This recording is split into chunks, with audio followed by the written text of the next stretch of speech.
दिक्कत तो कुछ नहीं है, पेट्रोल और डीजल की सप्लाई पूर्ति है, स्टॉक भी पूरता है हमारे पास।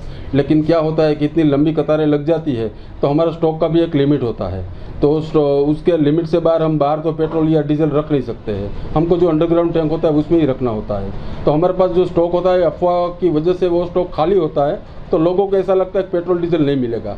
वास्तविक रूप से ऐसा कोई प्रॉब्लम नहीं है। पेट्रोल और डीजल की रेगुलर सप्लाई हमको हमारे पास है और हमको मिलेगी। लोगों को क्या अपील करेंगे आप? लोगों को एक ही अपील करूंगा, कोई भी अफवाह पे आप बिल्कुल ध्यान मत दीजिए और पेट्रोल और डीजल का आपको सप्लाई रेगुलर मिलेगा। और મોરબી શહેર અને મોરબી જિલ્લાના લોકોને એક વિનંતી કરી રહ્યો છું કે આપણા જિલ્લામાં, સમગ્ર રાજ્યમાં કે સમગ્ર દેશમાં, હાલ મારી જવાબદારી જિલ્લા પૂરતી છે તો હું મોરબી જિલ્લાની વાત કરું તો પેટ્રોલની ક્યાંય અછત નથી।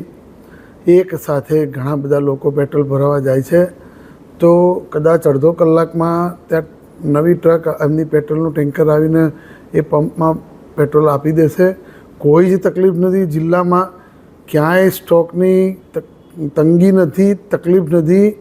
તો હું દરેક આપણા મોરબીવાસીઓને વિનંતી કરીશ કે કોઈ ખોટી અફવામાં આવશો નહીં। આપણી પાસે પૂરતો જથ્થો ઉપલબ્ધ છે। હમણાં 4 કલાક પહેલાં જ આપણા રાજ્યના નાયબ મુખ્યમંત્રીશ્રીએ પણ આ રીતે પ્રેસ કોન્ફરન્સ કરી અને લોકોને એક અપીલ કરેલી જ છે।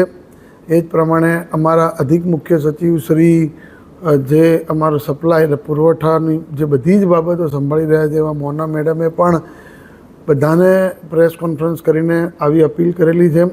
આપના માધ્યમથી હું મોરબીના લોકોને વિનંતી કરું છું કે પેટ્રોલ ડીઝલની કોઈ અછત નથી, કોઈ અફવાઓમાં આવશો નહીં અને કોઈ ખોટી દોડધામ કરશો નહીં।